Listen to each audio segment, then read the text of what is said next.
Hi everyone. So guys, खुश होंगे। आज का पेपर बहुत अच्छा आया है। पीजीटी की यदि मैं बात करूं, एज़ यूजुअल मैंने हमेशा एक ही चीज़ आपसे बोली थी और आई थिंक आज प्रूव भी हो गई है कि पीजीटी में एक दो क्वेश्चंस को छोड़ के आपको 27 क्वेश्चन आराम से मिलेंगे और टीजीटी और पीआरटी तो आपको एज इट इज़ वीडियो से मिलेगा और वही हुआ है आज। सो देख लेते हैं आंसर की और एक दो क्वेश्चंस जो न्यू हैं उनको भी डिस्कस करेंगे। ठीक है, तो करते हैं स्टार्ट। आंसर किस तरीके से करेंगे, कल वाले बच्चे इनसे रिलेटेड क्वेश्चंस को बहुत इजीली कर पाएँ। सबसे पहला है, पहला बुद्धि परीक्षण किसने दिया था? तो ध्यान रखना बेटे, सबसे पहला जो बुद्धि परीक्षण दिया था, आपको पता है मैं हमेशा एक बात कहती हूँ, बुद्धि में पहला काम जो भी करेगा वो कौन करेगा भाई?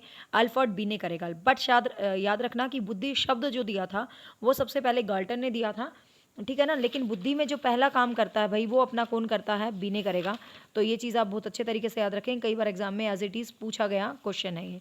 ठीक है, तो अल्फ्रेड बी ने और साथ में साइमन का नाम है तो कोई दिक्कत नहीं है भाई, इसको भी ले लो, क्या प्रॉब्लम है। ठीक है, अल्फ्रेड बी ने एंड साइमन, तो इंटेलिजेंस में सबसे पहले काम करने वाले यही बंदे थे। नेक्स्ट है, मनोविज्ञान की वह शाखा जो अध्ययन करती है कि लोग पूरे जीवन काल में शारीरिक, संज्ञानात्मक और सामाजिक रूप से कैसे बदलते हैं। तो देखो, फिजिकल रूप से भी, कॉग्निटिव रूप से भी, सोशल रूप से भी। तो नैदानिक जो क्लिनिकल साइकोलॉजी होता है उसके अंदर ये चीज़ नहीं होती। जो क्लिनिकल साइकोल तो बेसिकली क्लिनिकल साइकोलॉजी वो होती है जिसके अंदर हम किसी बच्चे की किसी कामों को, कार्यों को, कारणों को जानते हैं और उनका मतलब निदान वाला टाइप में करते हैं, तो वो वाला साइकोलॉजी का रूप होता है।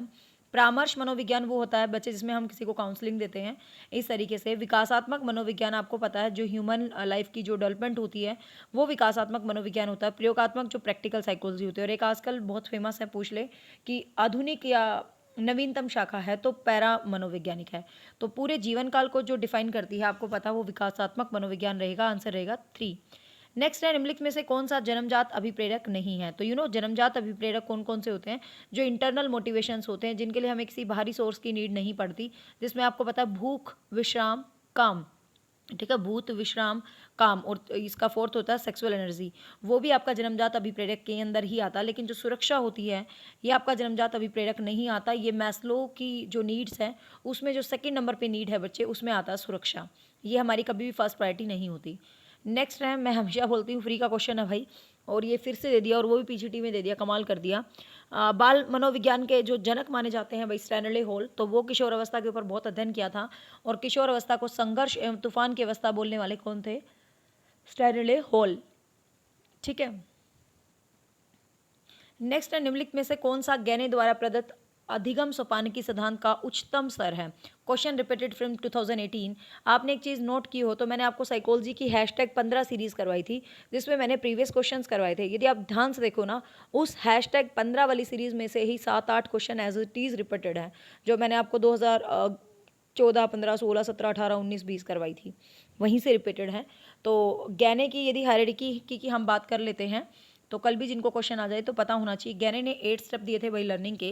कितने स्टेप दिए थे? 8 दिए थे, जिसमें सबसे पहले सांकेतिक लर्निंग दिया था, फिर उद्दीपन अनुक्रिया दिया था, फिर आपका जो श्रृंखलाबद्धता वाला सिद्धांत दिया था। क्या हो गया? एक सेकेंड। हाँ, तो 8 स्टेप आपको याद रखना है। सबसे पहले उसने सांकेतिक लर्निंग में सिग्नल अधिगम दिया था, फिर उद्दीपन अनुक्रिया वाला सिद्धांत दिया था, मतलब उद्दीपन अनुक्रिया लर्निंग। देन उसने श्रृंखलाबद्धता मतलब सीक्वेंस, फिर उसने शाब्दिक शास्त्रीय मतलब वर्ड एसोसिएशन दिया था। 5th नंबर पे दिया था विभेदीकरण मतलब डिस्क्रिमिनेशन। 6 नंबर पे दिया था संप्रत्यय, और फिर 7 नंबर पे दिया था रूल, और सबसे ऊपर दिया था प्रॉब्लम सॉल्विंग लर्निंग। ठीक है, समस्या समाधान लर्निंग। तो कई बार सीक्वेंस भी पूछ लेते हैं, आपको ध्यान रखना। सबसे पहले सिग्नल दिए, फिर उसने स्ट्यूम उद्दीपन अनुक्रिया, फिर सीक्वेंस बनाई, फिर वर्ड एसोसिएशन किया, फिर डिस्क्रिमिनेशन करा, फिर कॉन्सेप्ट बनाया, फिर नियम बनाए, और फिर लास्ट में प्रॉब्लम सोल्व कर दी। तो नंबर 1 है ये। ठीक है, नेक्स्ट क्वेश्चन है, निम्नलिखित में से कौन सा व्यक्तित्व मापन की अप्रक्षेपी टेक्निक है? तो देखिए, पर्सनैलिटी डेवलपमेंट की मैंने आपको बताया था 2 टाइप की टेक्निक है, एक अप्रक्षेपी और एक प्रोजेक्टिव मेथड्स। अप्रक्षेपी के अंदर ये आ जाते हैं जो आपके सब्जेक्टिव और ऑब्जेक्टिव जितने व्यक्तिगत और सामूहिक जो भी हैं वो इसके अंदर आ जाते हैं, व्यक्तिगत और वस्तुनिष्ठ। और ठीक है, प्रोजेक्टिव मेथड जो बाद वाले रह जाते हैं, TAT, CAT, एसोसिएशन और कंस्ट्रक्शन टेक्निक्स और कंप्लीशन टेस्ट। लेकिन आपको पता जो समाजमिति विधि है, सोशियोमेट्री है, वो पर्सनैलिटी डेवलपमेंट की अप्रक्षेपी टेक्निक है, मतलब ऑब्जेक्टिव मेथड है, जो कि किसने दी थी? वही समाजमिति विधि, जो कि आपकी JL मोरोनो ने दी थी 1934 में। ठीक है, ध्यान रखेंगे। नेक्स्ट है, निम्नलिखित में से कौन से अच्छी मानसिक स्वास्थ्य का लक्षण नहीं है? नहीं पूछा है। आपका एक बहुत अच्छा मेंटल लेवल है तो आप इमोशनली मैच्योर होंगे, बिल्कुल होंगे। सेल्फ कॉन्फिडेंस होगा, बिल्कुल होगा। असहनीयता नहीं, यदि आप एक अच्छे मेंटल लेवल पे है तो आपके अंदर टॉलरेंस पावर होती है, तो दिस इज रॉन्ग आंसर। ठीक है, सेल्फ इवेल्युएशन की एबिलिटी तो होती है। नेक्स्ट है, निम्नलिखित में से कौन सा संप्रत्यय, मतलब अच्छा तो बहुत लग रहा होगा यार पेपर आज है ना। निम्नलिखित में से कौन सा संप्रत्यय जीन प्याजे के संगठनात्मक विकास सिद्धांत में नहीं है? तो you all know well, assimilation, accommodation and equalization सब इसने दिए हैं, लेकिन सांकेतिक is not related to Jean प्याजे, it's related to Robert Gagne. ठीक है। नेक्स्ट है, निम्नलिखित में से कौन सा एक चरण चरित्र विकास के संदर्भ में जेम्स ट्रेवर द्वारा निर्धारित चरणों में से नहीं है? जेम्स ट्रेवर जो है बेटे वो अमेरिका के साइकोलॉजिस्ट थे बेसिकली, और जेम्स ट्रेवर ने जो इमोशनल मतलब सेंटीमेंट्स के ऊपर बात की थी। ठीक है, तो इसने संवेगों के ऊपर बात की थी, स्टेजेस ऑफ ट्रूथ की बात की थी, मनोभाव, मनोविज्ञान। लेकिन आप ध्यान से देखिए, वैसे मैं इसको लेकर 100% श्योर नहीं हूँ आंसर की में क्या आता है, बट 99.9% श्योर हूँ। ठीक है, जेम्स ट्रेवर ने इमोशंस और ट्रूअर्ड स्टेज इनके ऊपर ही बात की थी। बट आपको पता है यार, जो पारंपरिक चरण है, कन्वेंशन लेवल है, उसकी बात तो कोहलबर्ग ने की थी, तो जेम्स ट्रेवर से रिलेटेड कैसे हो सकता है वो? तो मेरे हिसाब से इसका आंसर 4 है। बट आपको पता है स्टिल ऑफिशियल आंसर की में देखो, मैं एक चीज़ बता रही हूँ कि इससे आप अपना ओवरव्यू कर सकते हो कि मेरा पेपर पास है या नहीं। मैं जो आंसर की बना रही हूँ अपनी तरफ से ऑथेंटिक बना रही हूँ, बट 1-2 नंबर की कभी गारंटी नहीं लेती। क्योंकि बच्चे कई बार क्या बोलते हैं, जब ऑफिशियल आंसर की आती है, 1-2 क्वेश्चन गलत आए तो बोलते हैं अरे मैम आपने ये बताया था इसमें ये आ गया, आपकी वजह से मैं पास फेल हुआ। तो मैंने कहा 1-2 नंबर हमेशा ऊपर नीचे सोच के चला करो। ठीक है, मैं नहीं, कोई भी टीचर आंसर की बना रहा तो बोर्ड की आंसर की में भी उससे अलग पाए। और यू नो साइकोलॉजी सब्जेक्ट में तो हर बार होती है आंसर की इधर से उधर। ठीक है, तो मेरा मतलब 1-2 क्वेश्चंस को छोड़ के आपको, मतलब आपके मान लो मेरी आंसर की से बन रहे हैं 95 अब हो, तो आप 100% पास हो। एक आधा इधर उधर हो भी गया तो भी आप पास हो। ठीक है ना। नेक्स्ट है, और बिल्कुल ही 90 बन रहे हैं तो एक आधा इधर उधर हो जाएगा, तो मैं जिम्मेवार नहीं हूँ। नेक्स्ट है, संगठनात्मक विकास के सामाजिक सांस्कृतिक सिद्धांत के जनक, तो all know well social culture development given by Vygotsky. यार इतना आसान भी क्वेश्चन पूछते हैं क्या पीजीटी में? लग नहीं रहा आज पीजीटी का पेपर है। नेक्स्ट है, निम्नलिखित में से कौन सी व्यक्तित्व मापन की प्रक्षेपी प्रविधि नहीं है? लेकिन हाँ, जिन्होंने पढ़ाई की है उनके लिए ही ईजी है। व्यक्तित्व मापन की प्रक्षेपी विधि नहीं है, तो यहाँ पर सेम देखो, मैंने आपको हमेशा बताया आपकी पर्सनैलिटी की मेथड्स की वीडियो में से क्वेश्चन आएगा ही आएगा। तो सब शास्त्रीय बिल्कुल है। वाक्य पूर्ति देखो, सब शास्त्रीय परीक्षण गाल्टन ने दिया था, वेरी वेरी इंपॉर्टेंट है, 1879 में बहुत बार पूछा जाता है। वाक्य पूर्ति परीक्षण पाइन और टेंडलर ने दिए थे। ठीक है, और थीमेटिक देखो, अब इसकी देखो ना, हिंदी में है ना, बिल्कुल ये नहीं लग रहा। चित्र कथानक परीक्षण हमने कभी नहीं पढ़ा, बट थीमेटिक अप्रिसिएशन टेस्ट पढ़ा है ना, TAT 1935, मुर्रे व मोर्गन। हिंदी बदल दी, हिंदी में तो प्रासंगिक अंतर्बोध परीक्षण उसका नाम। तो कहने का मतलब, जब आप साइकोलॉजी को करो तो इंग्लिश वर्जन जरूर चेक कर लेना, कुछ ना कुछ गड़बड़ कर देता है वो। तो थीमेटिक अप्रिसिएशन टेस्ट मुर्रे व मोर्गन के द्वारा गिवन था, ध्यान रखेंगे। तो इसमें जो वुडवर्थ का व्यक्तिगत दत्त परीक्षण है वो इससे रिलेटेड, प्रोजेक्टिव मेथड से रिलेटेड नहीं है, तो बच्चे आंसर रहेगा आपका 2। नेक्स्ट है, निम्नलिखित में से कौन सा कैटल के द्वारा प्रतिपादित व्यक्तित्व के गत्यात्मक विशेषक का प्रकार नहीं है? तो you all know well about the cattle. Cattle जो है उन्होंने 16 टाइप की जो आपकी मूल प्रवृत्तियां हैं उनके ऊपर बात की थी। तो उसके अंदर उन्होंने एटीट्यूड, अर्ज, सेंटीमेंट सबकी बात की थी, बट कंजर्वेशंस की कहीं बात नहीं की कैटल ने, रूढ़ीवादियों की कहीं बात कैटल ने नहीं की है। तो आंसर रहेगा अकॉर्डिंग टू मी 4। नेक्स्ट है, किस आयु वर्ग के बालक प्रासंगिक CAT, अच्छा CAT, okay, children appreciation test. तो चिल्ड्रन अप्रिसिएशन बैट टेस्ट 3 से वैसे तो 3 से 11 है इसका सही आंसर तो, बट 3 से 10 भी है तो कोई दिक्कत नहीं है। 3 से 10, 3 से 11 कुछ भी आप लिख सकते हो। और ये लियोपोल्ड बैलक ने दिया था, ध्यान रखेंगे, लियोपोल्ड बैलक ने 1948 में दिया था, और ये पर्सनैलिटी के प्रोजेक्टिव मेथड के अंदर ही काउंट होता है। नेक्स्ट है, निम्नलिखित में से कौन सी विशेषता किशोर अवस्था की विशेषता नहीं है? नहीं पूछा है। दीवा सपन देखने की प्रवृत्ति बिल्कुल होती है, डे ड्रीमिंग करते हैं, अपनी इच्छाओं को सपने में देख के खुश हो जाते हैं, तो डे ड्रीमिंग किशोर अवस्था की बिल्कुल अवस्था है। शब्द को वोकेबलरी इंक्रीजेज हो जाती है, बिल्कुल हो जाती है। मानसिक योग्यताएं अपनी चरम सीमा पर पहुंच जाती है, बिल्कुल पहुंच जाती हैं। मांसपेशियों का कुल भार शरीर के भार का 20% होता है। मांसपेशियों के कुल भार का 20% नहीं होता भाई, 22 या 3% तो इन्फेंसी में होता है, फिर 27 के अराउंड चाइल्डहुड में हो जाता है, और यहाँ तो 40 से 47 हो जाता है। तो इसने यही तो पूछा है कि कौन सा सही नहीं है, तो ये सही नहीं है। ठीक है, बाकी सब सही हैं बिल्कुल। शब्दकोश भी ज़्यादा बाल्यावस्था में बढ़ता है, बट स्टिल ये 20% तो भार होता ही नहीं किशोरावस्था में। मांसपेशियों का कुल भार शरीर के भाग का 40 या 47 के अराउंड होता है। नेक्स्ट है, निम्नलिखित में से कौन सी, बट मुझे पता है ऐसे क्वेश्चन पे कुछ ना कुछ ऑफिशियल आंसर की में गड़बड़ मिलती है। नेक्स्ट है, निम्नलिखित में से कौन सी अभिप्रेरण मतलब मोटिवेशन की के लिए असत्य बताना है। अभिप्रेरणा में व्यक्तित्व का व्यवहार लक्ष्य उन्मुखी होता है, बिल्कुल टारगेट होता है भाई, गोल ओरिएंटेड। अभिप्रेरित व्यवहार निरंतरता करता है, मीन्स मोटिवेटेड व्यवहार बिहेवियर में कॉन्टिन्यूटी होती है, बिल्कुल सही है। अभिप्रेरित व्यवहार की प्रकृति कठोर, रिजिड नहीं होता यार अभिप्रेरित व्यवहार। थ्री ही सही है बच्चों, सॉरी नोट यार। तो रिजिड नहीं होता, तो कठोर नहीं होता, ध्यान रखेंगे। मनुष्य से ऊर्जा परिवर्तन कराती है, बिल्कुल एनर्जी मोटिवेट होती है। जब आप मोटिवेटेड होते हैं तो डेफिनेटली आप बहुत एनर्जेटिक होते हैं। नेक्स्ट है, स्टैनफोर्ड बी ने बुद्धि लब्धि स्केल के अनुसार न्यून मानसिक अधिमुक्ता। ये पिछली बार का ही क्वेश्चन है और मैंने बहुत अच्छे से समझाया था और याद भी होगा कुछ बच्चों को। हाँ, अब देखिए, अकॉर्डिंग टू स्टैनफोर्ड बी ने IQ scale, what is the IQ range of low mentally retarded. मैंने आपको बताया था, देखो यदि हम मेंटली रिटार्डेड पर्सनस की बात करें तो इनका बेसिकली IQ 50 से उसके बीच होता है। ठीक है, मतलब जो आपके जो बैकवर्ड चाइल्ड वाली जो श्रेणी है, उनसे जो नीचे वाली श्रेणी है, ठीक है, तो इनका जो 25 से 50 के बीच का रेंज जो है रहता है इनका मेंटली रिटार्डेड वालों का। तो इसको दो कैटेगराइज कर देते हैं, एक तो बिल्कुल ही डल वाला और एक थोड़ा सा न्यून वाला। ठीक है, तो लो रेंज है, जो जो लो रेंज होती है वो 20 से 35 वाली रहती है। और एक सेकेंड, अरे ये सेम क्वेश्चन पिछली बार भी था, उसके मेरे को ना उसकी स्टेटमेंट ध्यान नहीं आ रही। TGT और PGT में सेम क्वेश्चन था। स्टैनफोर्ड विने के मतलब बालकों की जो न्यून मानसिक आई थिंक 36 से 51 जाएगा। और बिल्कुल ये बोल देते ना न्यून से भी नीचे बिल्कुल डल वाला, बिल्कुल ही ख़त्म वाला, तो वो 20 से 35 वाला सीन में चला जाता। तो यहाँ पर 36 से 51 वाला जाएगा ऑप्शन। ठीक है, बट इसने यहाँ पर एक वर्ड लगा दिया बिल्कुल लो करके, तो लो मेंटली रिटार्डेड पर्सन बिल्कुल ही लो कर दिया। बट डल और लो आई थिंक 2 डिफरेंट वर्ड है। बिल्कुल डल कर देता तो 20 से 35 वाला चला जाता और 36 से 51। बाकी ये मेरे माइंड में कन्फ्यूजन हो रहा था, पिछली बार सेम क्वेश्चन आया था PGT और TGT में ऐसे ही डाला हुआ था। तो उन्होंने लो वाले को 36 से 51 माना था और बिल्कुल डल वाले को 20 से 35 माना था, और यही ठीक है। ठीक है, नेक्स्ट है, खेल के प्रत्याशित सिद्धांत के प्रतिपादक कॉल ब्रूस है भाई, ये तो एज इट इज़ याद करने का क्वेश्चन है। ठीक है, स्टेनले हॉल वाला पता ही है आपको। मैकडूगल, मूल प्रवृत्तियों के जन्मदाता, मूल प्रवृत्तियाँ मैकडूगल के हिसाब से कितनी है भाई, 14। नेक्स्ट है, निम्नलिखित में से कौन सा एक आदतों के विशेषताओं के संदर्भ में गलत बताना है आपको। गलत कौन सा है।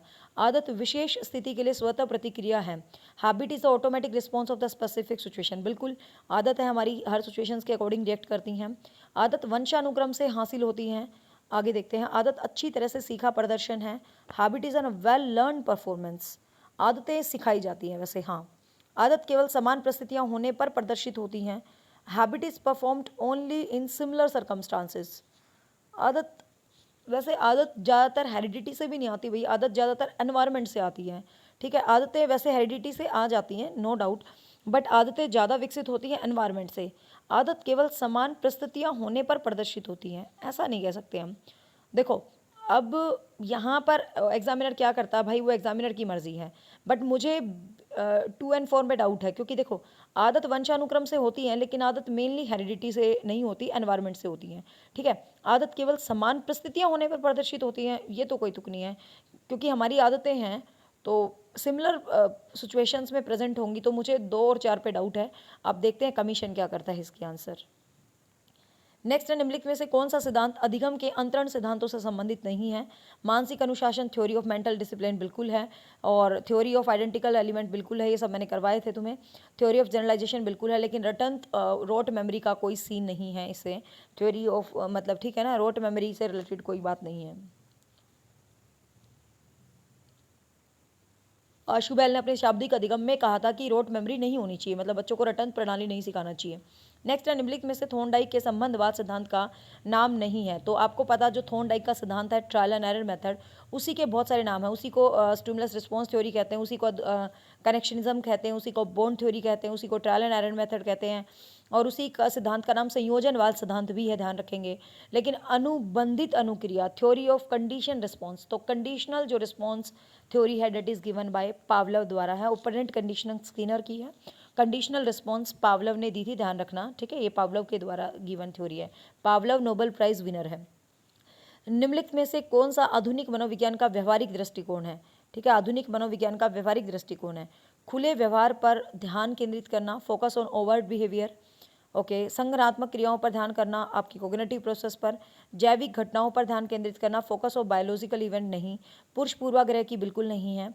देखो, आधुनिक मनोविज्ञान क्या कहता है, ओवर्ट बिहेवियर, खुले व्यवहार पर ध्यान देना, संज्ञानात्मक क्रियाओं पर ध्यान देना, सिर्फ कॉग्निटिव पर तो नहीं, आपके ऑल अराउंड बिहेवियर पर ध्यान देना चाहिए। देखो, अब ये जो क्वेश्चंस होते हैं ना, कुछ क्वेश्चंस है फिक्स, तो जो मैंने बोला वही की बोलेगी। लेकिन अब जैसे ये वाला भी क्वेश्चन है, ठीक है, मैं बोल रही हूँ इसका वन आंसर है, लेकिन वैसा तो कभी भी व्यवहारिक दृष्टिकोण नहीं कहता कि आप सिर्फ संज्ञान पर बोल दो, है ना, क्योंकि व्यवहारवादी अलग थे, संज्ञानवादी अलग थे। तो अकॉर्डिंग टू मी इसका वन ही रहेगा आंसर, वन ही है भाई। नेक्स्ट है, निम्नलिखित में से कौन सा एक मूल प्रवृत्तियों की विशेषताओं के संदर्भ में गलत है, गलत बताना है आपने। तो मूल प्रवृत्तियां जन्मजात होती हैं, बिल्कुल होती हैं। मूल प्रवृत्तियां बहुत शक्तिशाली होती हैं, बिल्कुल पावरफुल होती हैं भाई। मूल प्रवृत्तियां अल्पकालीन होती हैं, और मूल प्रवृत्तियां संवेग, संवेग अल्पकालीन होते हैं, लेकिन मूल प्रवृत्तियां तो आपके अंदर रहती ही हैं, परमानेंट सी टाइप में ही, है ना। मूल प्रवृत्तियां मनोशारीरिक स्वभाव है, बिल्कुल, तो इसका सी रहेगा, क्योंकि मूल प्रवृत्तियां बेसिकली इंसान में हमेशा ही रहती हैं, अल्पकालीन नहीं होती हैं। नेक्स्ट है, विचार, निर्णय और भाषा से जुड़ी मानसिक, ये तो रट रट के मर चुके हैं हम। संज्ञान क्या होता है, जब आपका ज्ञान, आपकी चिंतन, आपकी मानसिक क्रिया, और तो ये संज्ञान होता है, सबको पता है भाई, कॉग्निज्म होता है। नेक्स्ट है, निम्नलिखित में से कौन सा कथन असत्य है, आपको बताना है कौन सी असत्य है, मतलब रॉन्ग स्टेटमेंट है। अधिगम एक प्रक्रिया है, न कि उत्पाद। Learning is a process not product, असत्य है। लर्निंग इज एक प्रोसेस, लर्निंग एक प्रोसेस है, बिल्कुल। अधिगम प्रक्रिया सदा उद्देश्यपूर्ण होती है, पर्पसफुल होती है, बिल्कुल होती है भाई लर्निंग। अधिगम का क्षेत्र व्यापक होता है, बिल्कुल होता है। मूल प्रवृत्तियां एवं प्रतिक्षेप क्रियाओं के द्वारा होने वाले व्यवहार में परिवर्तन भी अधिगम माने जाते हैं। ध्यान से सुनिएगा, अधिगम एक प्रक्रिया है, ये भी ठीक है। अधिगम, ये तीनों ठीक है। देखो, मूल प्रवृत्ति प्रतिक्षेप द्वारा होने वाले व्यवहार में परिवर्तन, देखिए व्यवहार के अंदर जब कोई स्थायी परिवर्तन होता है ना, वही अधिगम माना जाता है। यदि आपके बिहेवियर में परमानेंट चेंज नहीं आ रहा तो वो अधिगम नहीं माना जाता है। तो मूल प्रवृत्तियों से आपके अंदर एक टेम्परेरी सा चेंज आ जाता है, फिर वो खत्म हो जाता है, तो that is not learning. Learning is always permanent thing, ठीक है। तो 4। नेक्स्ट है, निम्नलिखित में से जेपी गिलफर्ड के द्वारा, काफ़ी अच्छा क्वेश्चन पूछा इन्होंने, और मैं हमेशा से कहती रहती थी कि भाई इंडेक्स विषय वस्तु, जो आपको पता है, जेपी गिलफर्ड को थोड़ा सा डिस्कस कर लो। आज ये पूछा तो कल दूसरा भी पूछ लेंगे आपसे, मैं बता देती हूँ। पहले तो इसका आंसर सुन लीजिए, फिर बता दूंगी क्यों। जेपी गिलफर्ड के अनुसार बुद्धि के त्रिआयामी प्रारूप में घटक, जो सेकंड जो अपना स्टेप होता है, यार इंग्लिश में क्या है, हिंदी में कंपोनेंट, ठीक है, उसके अंदर क्या नहीं होता, आकृतिक फिगर होती है, बिल्कुल होती है, और उसके अंदर व्यवहार भी होता है, उसके अंदर सांकेतिक भी होता है, लेकिन प्रणाली नहीं होती। क्या है, मैं आपको बताती हूँ। सबको याद है जेपी गिलफर्ड का, मैंने आपको त्रिआयामीय सिद्धांत पढ़ाया था। जेपी गिलफर्ड ने त्रिआयामीय सिद्धांत पढ़ा था, जिसके अंदर आपका सबसे पहले होता है इंडेक्स, मतलब विषय वस्तु। दूसरे नंबर पे आपका होता है प्रोसेस, या मतलब प्रक्रिया, संक्रिया। और तीसरे नंबर पे होता है आपका रिजल्ट या उत्पाद, जिसमें 120 तत्व होते हैं। तो इसमें जो सबसे पहले नंबर पे होता है भैया आपका, ये आपका जो इंडेक्स होता है, मीन्स जो आपकी विषय वस्तु होती है, जो इंडेक्स होता है, इसके अंदर आपकी 4 स्टेप्स होते हैं। एक आकृति होता है, एक संकेतिक होता है, एक शाब्दिक होता है, एक व्यवहारिक। और यही तो क्वेश्चन पूछा है ना कि कंपोनेंट इन, नोट, एक सेकेंड, कंटेंट, मतलब विषय वस्तु में क्या नहीं होता। तो विषय वस्तु में कौन कौन से होते हैं, आकृति होता है, संकेतिक होता है, व्यवहारिक होता है, और चौथा जो विषय वस्तु में होता है भाई, वो शाब्दिक होता है। चौथा जो घटक होता है वो विषय वस्तु में शाब्दिक होता है, ठीक है। इसी तरीके से यदि हम बात कर लेते हैं आपका जो ये सेकंड स्टेप है, प्रोसेस। तो प्रोसेस के अंदर बेसिकली क्या होता है, प्रोसेस के अंदर आपका संज्ञान होता है, ध्यान रखेंगे। फिर आपकी स्मृति होती है, ठीक है, उतार सकते हो, कल भी आ जाए कहीं। फिर आपका अभिसारी और अपसारी होता है, ठीक है, अभिसारी और अपसारी होता है।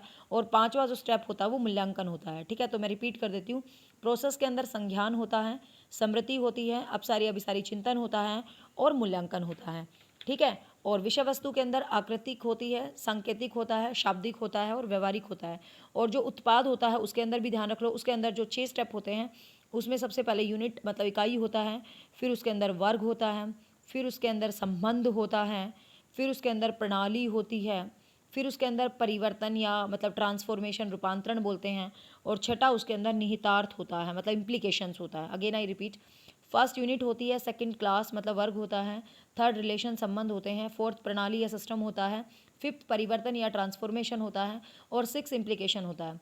अब किसी को ना समझ में आओ तो मेरी वॉइस को दोबारा से रिपीट करके लिख लेना, क्योंकि आज ही क्वेश्चन पूछा है ना कि विषय वस्तु में क्या होता है, तो कल आपसे पूछ सकता है प्रोसेस में क्या होता है या उत्पाद में क्या नहीं होता। ठीक है, ध्यान रखेंगे। तो जेपी गिलफर्ड है, इसको बुद्धि का संरचनात्मक मॉडल भी कहते हैं। कुल कोश इसमें पूछा जाए तो 120 आप करेंगे, बहुत जगह 150 180 सब होता है, बट बेसिकली मूल रूप में 120 थे, वर्तमान में 180 हो चुके हैं, बट वर्तमान शब्द जोड़े तो 180 देना, अदरवाइज 120 ही देंगे आप।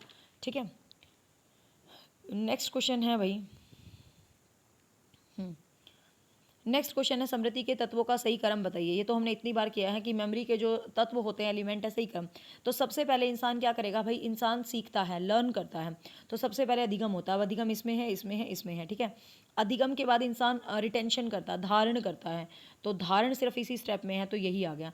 वैसे मैं बता देती हूँ, सबसे पहले लर्निंग करता है, फिर उसको रिटेंशन करता है, धारण करता है, फिर पुनः स्मरण करता है, मतलब एक तरह से उसको रिकॉल करता है, और फिर रिकॉग्नाइजेशन करता है।